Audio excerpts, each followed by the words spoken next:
Leiamos, pois.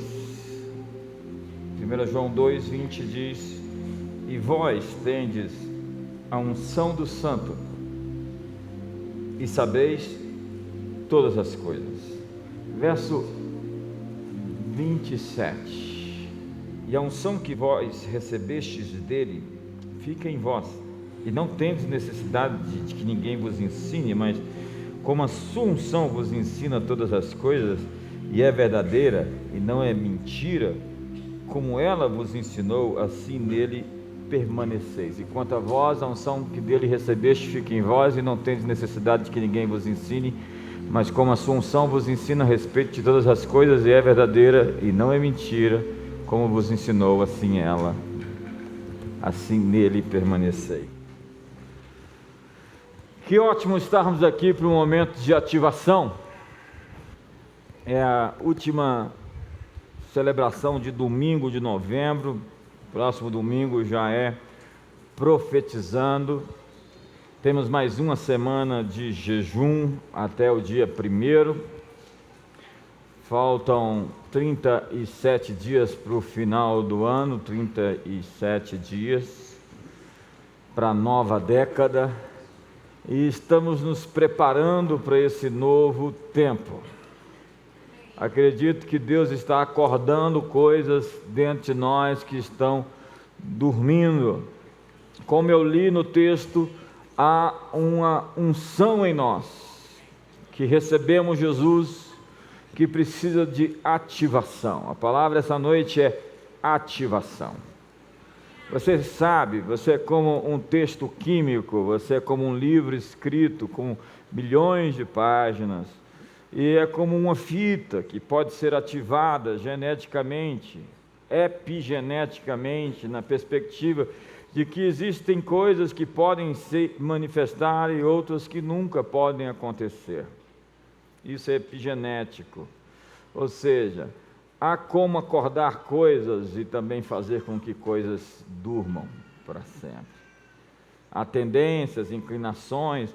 A Bíblia diz que a maldição sem causa não se cumprirá, assim como o pássaro no seu voo não encontra pouso. Até mesmo as inclinações de gerações passadas, transmitidas pelos seus pais, essas heranças espirituais, podem nunca te influenciar de verdade, porque resistir ao diabo e ele fugirá de vós, diz a palavra de Deus. E hoje eu vim falar para você sobre ativação. Eu quero ser profético hoje aqui. O que ativa aquilo que somos, quem somos de fato, aquilo que está dentro de nós e que precisa se manifestar, as riquezas, tesouros, habilidades, talentos, há tanto dentro de cada um de nós. O Criador, quando nos fez, Ele nos encheu de tesouros, e algumas pessoas morrem sem manifestar toda essa riqueza que existe dentro delas. Elas simplesmente partem para a glória, como dizia o Dr. Miles Monroe, e enche o cemitério de riqueza. É o lugar mais rico do mundo, mais rico do que o Fort Knox, do que os campos de diamantes da África do Sul, do que o Wall Street, porque ali estão tesouros que nunca serão manifestos, nunca mais terão a oportunidade de acontecer no mundo e abençoar a nossa geração. Ei, você está proibido de morrer antes de que você possa explorar tudo isso que está em você e abençoar a todos nós nesse tempo, nessa estação. Então diga comigo: Senhor, o que fores fazer na próxima década, não faça sem mim. A primeira coisa que te ativa é a adversidade. Você precisa de um inimigo para crescer, e se você tem um grande inimigo é porque Deus te vê grande. Quanto maior é o seu adversário, maior é o tamanho com que Deus te enxerga. Então a adversidade ativa você, inimigos ativam você. Você precisa de tensão para acordar. Alguém pergunta assim, mas? Líderes vivem com intenção. A música de um violino sai da tensão certa. Ela precisa de um afinador, de um instrumento que simplesmente aprendeu a ajustar a tensão. A tarefa de cada líder é ajustar a tensão a fim de tocar uma bela música da vida. Você vai viajar e seus pneus precisam da tensão, da calibragem certa para encarar a estrada. Vazio de tensão, cheio demais, sempre dá problema. Relacionamentos saudáveis são feitos de tensão. É preciso aprender a usar sua energia, focar sua força, direcionar sua ira. Meu propósito essa noite é criar tensão aqui. O reino de Deus é tomado por tensão. Há pessoas fugindo da pressão. Simplesmente afine a sua tensão. Ajustá-la de modo que coopere com seus objetivos. Aprenda a viver com intenção. Viva intencionalmente. Você tem que se flexionar para subir. Tem que se comprimir para esticar. Tem que se humilhar para ser exaltado. Todo movimento requer tensão. É a luta contra a gravidade. Sem movimento, você se atrofia e morre. A inércia é a lei da morte. Ficar parado te deixa para trás. Se você ficar na cama por 1 ano, todos os seus músculos estão endurecidos, incapazes de se afirmar, de se estender, de se fortalecer. É por isso que nós temos que permitir que as pessoas busquem a sua própria água e não dar a nossa água para elas. Ensine as pessoas a pagar o preço e não faça por elas o que elas podem fazer por si mesmas. Numa sociedade que valoriza o vitimismo, isso é um grande tiro na testa. O equilíbrio da tensão é a ordem. A ordem é um foguete em céu aberto vencendo a gravidade. A tensão faz o homem, quanto maior for o homem, mais tensão ele suporta. Diga comigo: Senhor, eu quero ser capaz de levar o peso da tua bênção. Quantos querem uma bênção pesada esses dias? Jesus suportou a tensão da cruz. Nós queremos retirar a tensão, mas retirar a energia da tensão é retirar a energia que faz a vida se mover. Temos medo da crítica, mas a crítica pode ser sua tensão para o próximo nível. Você entendeu? Eu não estou impressionado com a altura do seu edifício. Mostre-me primeiro qual é a profundidade dos seus alicerces. A tensão revela do que somos feitos. Portanto, tensione-se. Assuma riscos. Não fuja da ofensa, encare a tensão de frente. Há lutas que você está fugindo, que você precisa enfrentá-las. Ainda nesse ano. No mundo tereis aflições, no mundo tereis tensão, mas tem de bom ânimo. Faça uma cara de bom ânimo aí, por favor, me ajuda aí. Tem de bom ânimo. Os cozinheiros sabem sobre tensão. Eles sabem o tipo de temperatura ideal para cada prato. Mecânicos sabem sobre tensão. Um carro precisa de tensão, combustão interna, forças opostas, agindo em parceria. Forças opostas, agindo em parceria.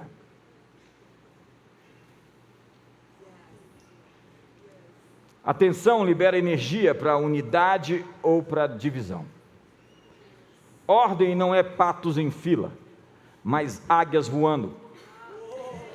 Eu vim aqui lhe dizer hoje: desafie a gravidade.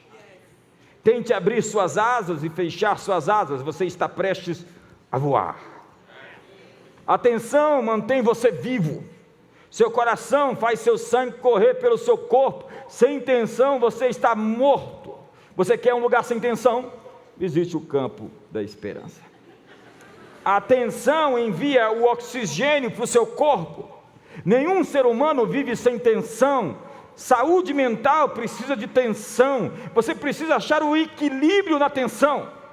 Brejos e pântanos não têm tensão, não tem movimento. Água corrente, você já viu as criaturas que habitam nesses pântanos?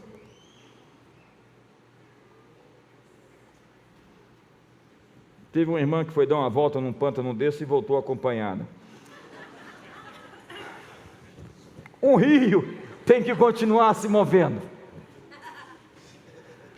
O universo está em expansão.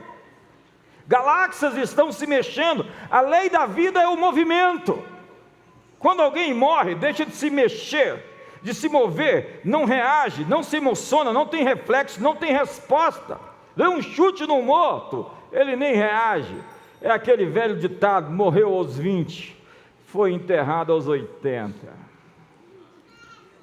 Movimento zero é morte, é decadência, é decomposição.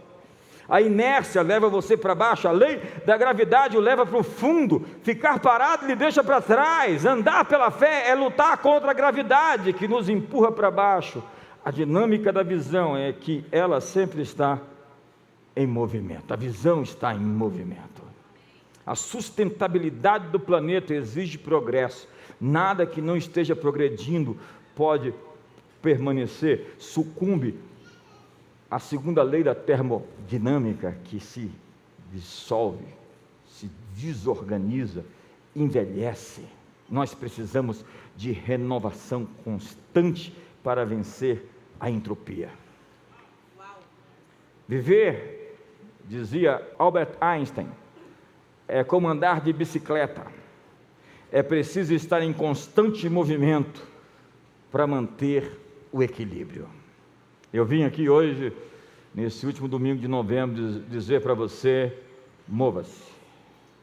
Empurra o irmão do lado assim com carinho, diga: mova-se. Então, a vida precisa de movimento, e a diversidade te move. Ela te empurra e cria um reflexo de ação, de reação. A Bíblia diz que Deus deixou os inimigos na terra para treinar o povo na guerra. Eles precisavam dos inimigos a fim de se tornarem guerreiros. Nós não podemos ser complacentes e preguiçosos. Deus nos dá adversidades a fim de que nós tenhamos músculos, nos coloquemos em movimento, e se não fosse valioso o que você está prestes a ganhar, não haveria nenhuma resistência. Se você olhar para trás, você verá que os seus maiores momentos de avanço aconteceram em meio às suas maiores contradições. O diabo lançou uma tempestade sobre Jesus lá no mar da Galileia. Jesus repreendeu a tempestade, transformou aquilo em uma lição e em um testemunho. Diga: uma lição e um testemunho. Pense em uma adversidade e diga: uma lição e um testemunho. Diga: um aprendizado e um testemunho.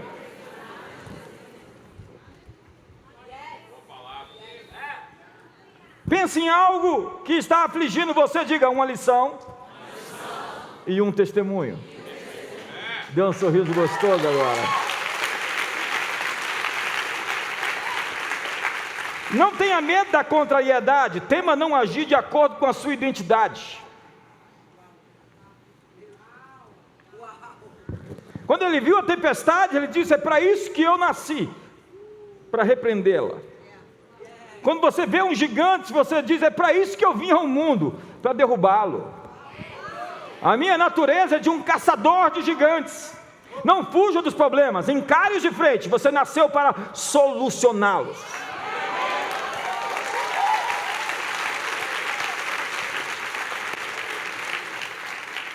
O diabo então disse: se tu és o Filho de Deus, transforma essas pedras em pães. A grande tentação é tentar provar aquilo que você já é. Tem gente tentando provar que é importante, que é amado, que é forte, que é inteligente. Você lembra o caso dos espias na Terra Prometida? Eles viram gigantes, haviam muitos gigantes, era um dado, era uma informação, mas eles fizeram daquilo uma interpretação. Deus não mandou eles interpretar o que viram, Deus mandou eles verificar e trazer dados crus. Diga o que vocês viram: gigantes. Não há nenhum problema em ver problema. O problema está na interpretação que você dá àquilo que você viu. Sim, o Senhor disse que tinha gigantes na terra, nós conferimos e vimos. Mas o que eles disseram? Os gigantes são poderosos, maiores do que nós, eles nos veem como gafanhotos, e aos nossos próprios olhos nós também somos gafanhotos. Seu maior problema está na sua identidade. O teu destino não é o que você faz, mas quem você é. Você precisa de ativação, diga ativação. Seu trabalho ativa você, a adversidade te ativa, e a sua vocação, o seu propósito, o seu trabalho lhe ativa. Há coisas que você nasceu para fazer, que no momento em que você se vê fazendo, você cresce, você se agiganta, você se torna poderoso, é a sua convergência. Convergência é aquilo que eu sou, aquilo que eu nasci para fazer. Convergência é? Vamos todo mundo, aquilo que eu sou, aquilo que eu nasci para fazer. Mark Twain disse, os 2 dias mais importantes da vida de um homem é o dia que ele nasceu e o dia que ele descobriu por quê. Seu trabalho ativa você. Na sociedade antiga dos gregos, o trabalho era visto como um destino inescapável imposto pelos deuses. Ser como os deuses seria ser destinado a viver livres do trabalho, já que os deuses não trabalhavam. Que deuses mais complicados. O objetivo então seria retirar-se desse serviço tanto quanto possível. Se você pudesse libertar do trabalho, você é um santo. A reforma protestante aboliu isso. A reforma protestante quebrou essa ideia. Para nós, por vezes, a segunda-feira é um castigo e a sexta-feira é um livramento. O Deus da Bíblia trabalha antes que sejamos criados. E ao longo da Escritura, ele é retratado como um trabalhador. Ele aparece fazendo Adão da argila, do barro, plantando um jardim, o Éden. Como o pastor, o Senhor cuida de um rebanho. Ele planta uma videira, diz a Bíblia, cuida disso, constrói uma sebe, cerca com um lagar. Em Provérbios aparece como um arquiteto, medindo e construindo uma casa com a sabedoria ao seu lado. Ele é um artesão. Abraão procurava a cidade cujo Deus é o arquiteto e fundamentador. Ele é um construtor de cidades. Na verdade, ele construiu a criação como uma habitação, como um templo. Jesus é um carpinteiro que constrói sua casa e igreja no poder do Espírito Criador. Paulo está fazendo tendas, diz a Bíblia, e está trabalhando como um colaborador apostólico de Deus. Os reformadores diziam, trabalhar é adorar. Então eles trabalhavam numa atitude de adoração, e é por isso que a reforma protestante nos concebeu os melhores produtos que poderiam ser fabricados pelas mãos humanas. Daí a Alemanha até hoje, toda essa engenharia, esse quase perfeição na indústria dos veículos.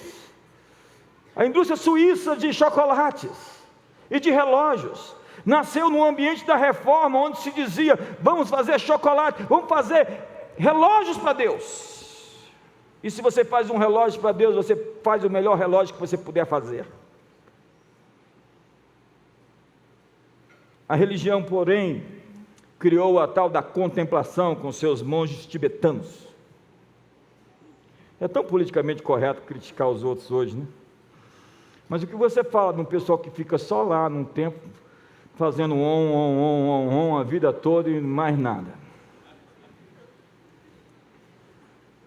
A fé por si, se não for acompanhada por ação, é morta. A espiritualidade não é desculpa para preguiça.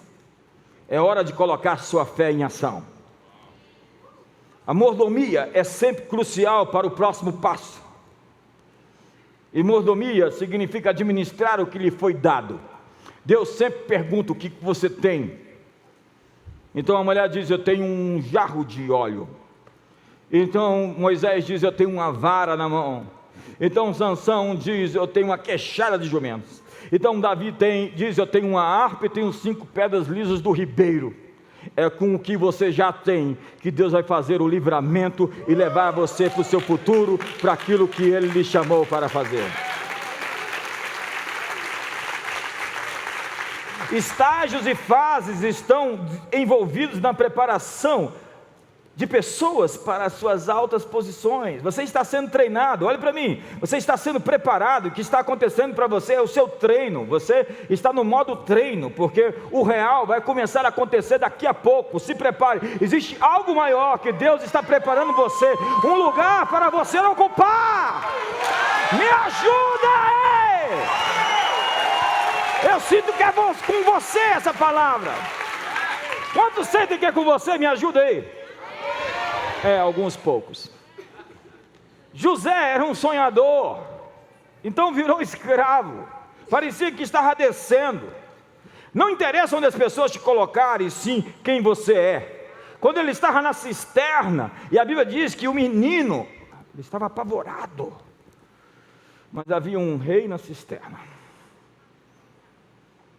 E quando ele foi vendido no mercado de escravos, acredite, nas agoras antigas, no Egito era diferente o nome, mas nas agoras, que eram os mercados, onde se vendiam os escravos, existia um homem lá, bem afeiçoado, um hebreu, que estava sendo vendido como um objeto.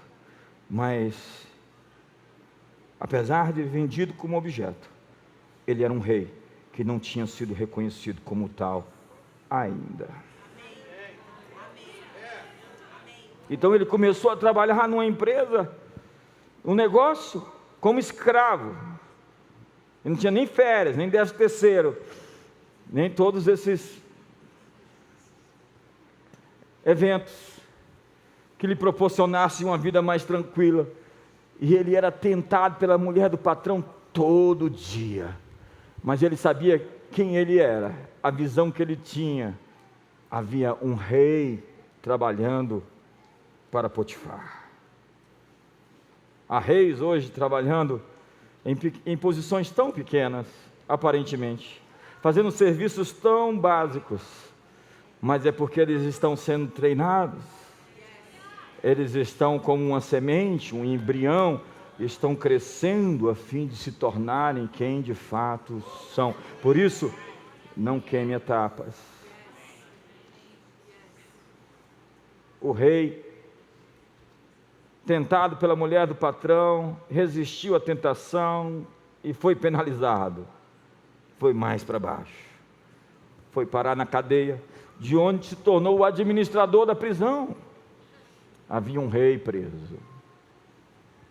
Um rei estava na cadeia, até um dia em que o chamaram para uma audiência.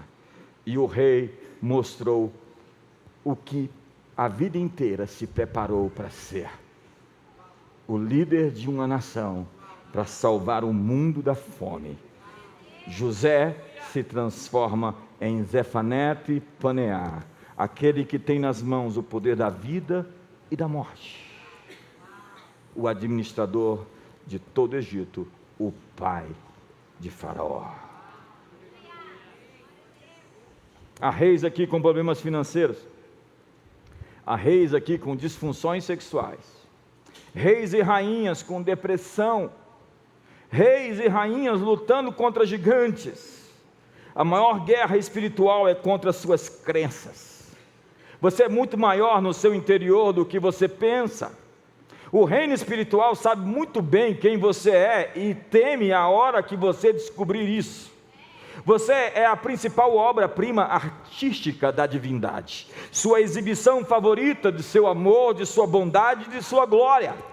Esse é o momento do seu despertar, da sua ativação para o seu chamamento, para a sua vocação. Ouça a trombeta. Preste atenção. Seu destino não é algo que lhe é dado, é algo que já está trancado dentro de você. Líderes buscam oportunidade antes de terem os recursos e os mapas. Primeiro nasce a visão, depois vem os recursos. Não se intimide com os números. o capital sempre segue a coragem. Grandes inovações não começam com dinheiro, começam com ideias e ação. Você pode ficar sem dinheiro, só não pode ficar sem ideias. Stephen Covey disse que todas as coisas são criadas duas vezes. Para todas as coisas existe primeiro a primeira criação, ou a criação mental, e a segunda criação, a criação material. É preciso ter coragem para sonhar com o que pode e deve existir. Coragem para contestar o que existe em nome do que pode existir. Imaginar-se fora das fronteiras, criar uma imagem mental do que pode vir a ser.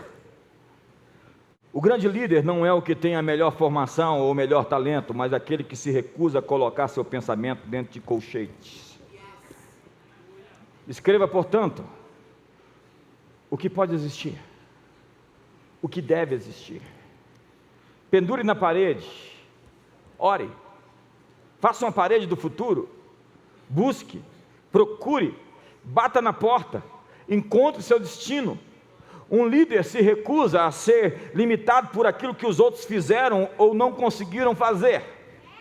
O líder pensa naquilo que ainda não foi feito, algo que ninguém considerou possível ser realizado.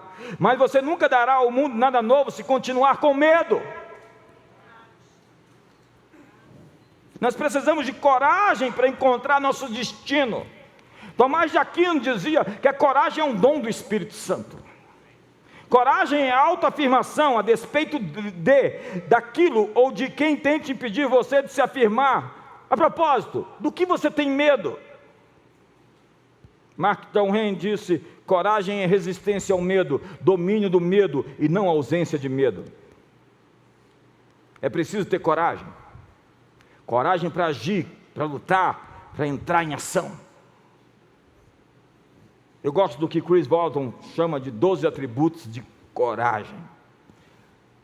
A coragem se recusa a desistir muito tempo depois de todo mundo ir para casa. Aos 43 minutos do segundo tempo, né?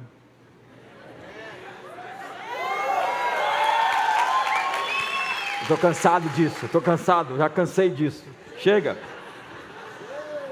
Quando as pessoas insistem que não podem mudar, a coragem diz: você é melhor do que isso. Eu gosto de dizer para algumas pessoas que estão aprontando: você é melhor do que isso.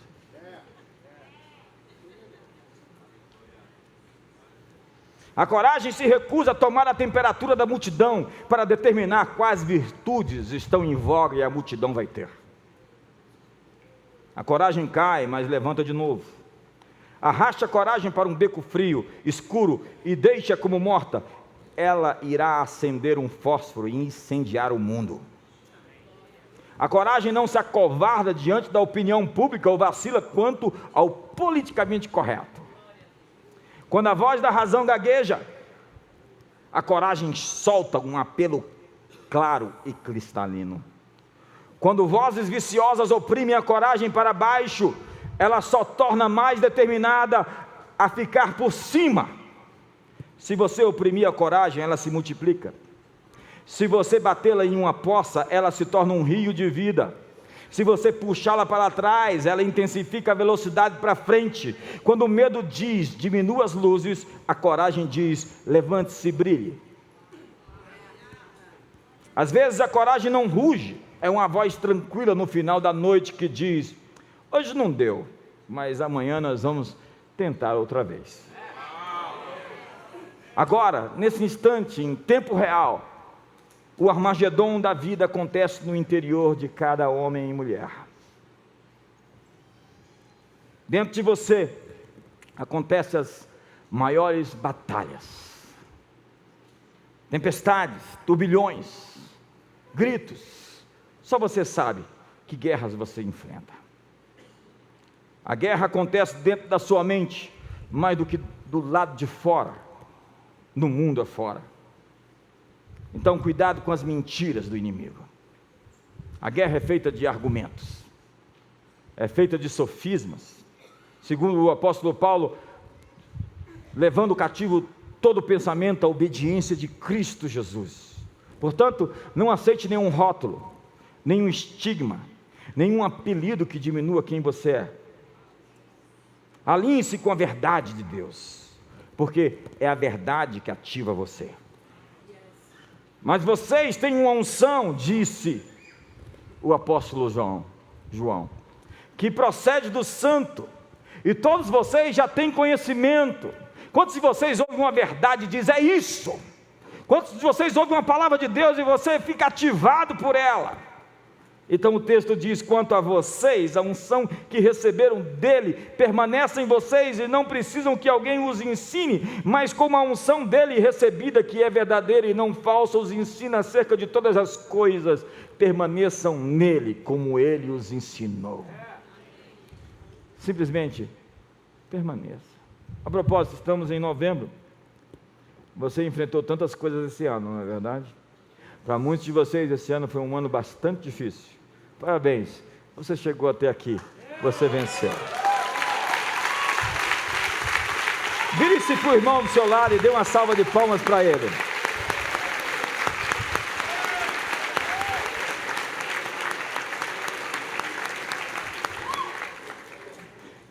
Quando Deus fala para fazermos algo, é porque nós podemos fazê-lo. Deus não me diria para dizer nada que eu não pudesse fazer. Quando Ele diz para sermos algo, é porque nós já somos.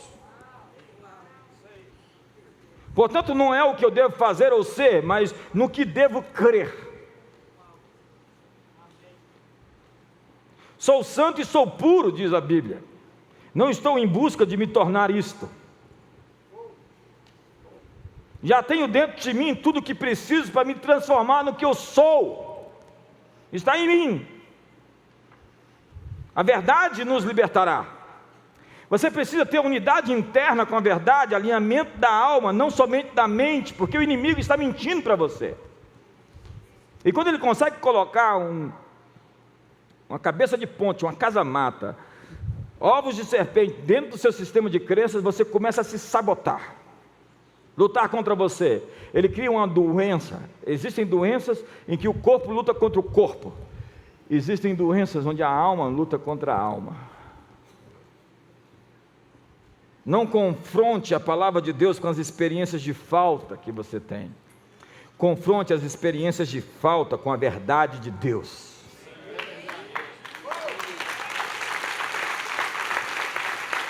Por isso, eu quero lhe dizer, prepare-se para a abundância.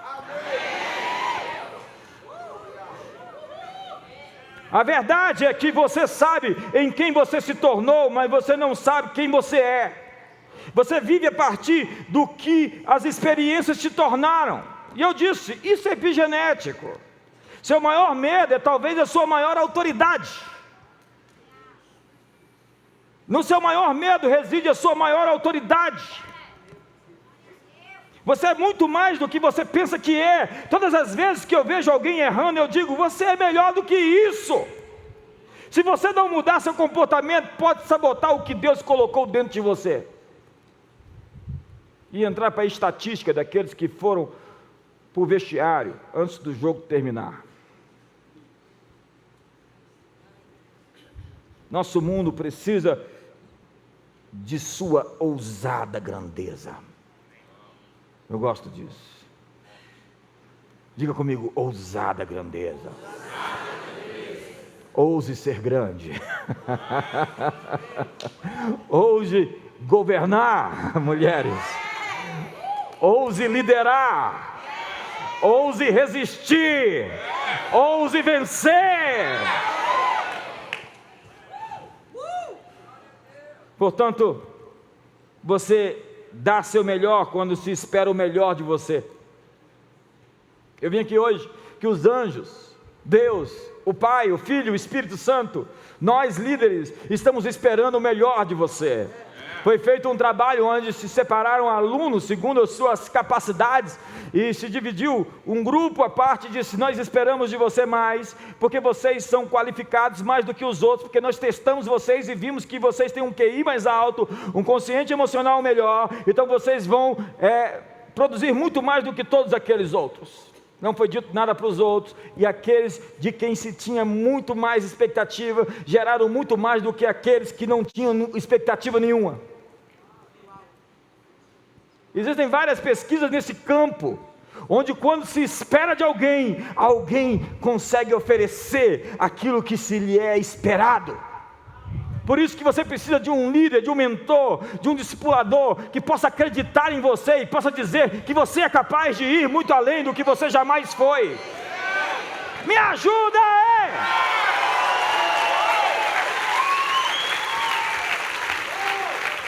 Você é ativado pelas suas lutas, você é ativado pela verdade, você é ativado pela palavra de Deus.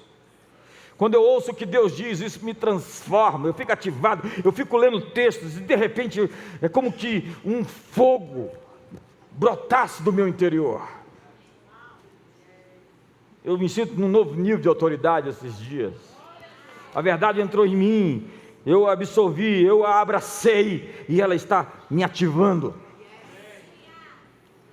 Quando acredito na verdade, eu sou livre. Quando eu acredito na mentira, me torno escravo. Quais as mentiras que estão prendendo você? Pergunte para Jesus: Jesus, em que mentiras estou acreditando? Não busque perguntar ou procurar isso, deixe que Ele vai lhe responder. Vamos lá, Jesus? Em que mentiras estou acreditando? Faça uma cara de quem está esperando uma resposta. Ele às vezes responde quando você sonha, às vezes responde quando você acorda, quando você toma banho. Eu não sei porque ele responde muitas vezes quando você está tomando banho.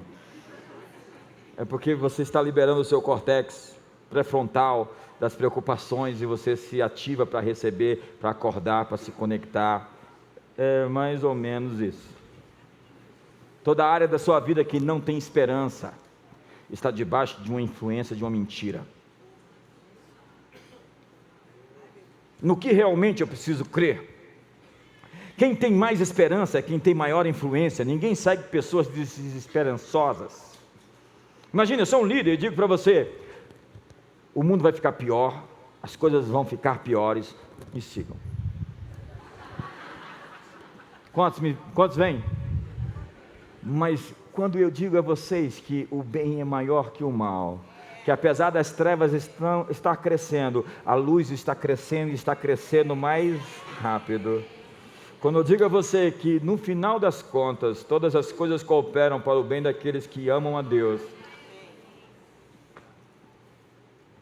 As pessoas sabem se você é convencido ou se você de fato tem esperança. Mas o diabo me resiste mais do que as outras pessoas. Bingo! O diabo te resiste porque você é diferente, você tem a agenda do reino de Deus. Você não é qualquer um.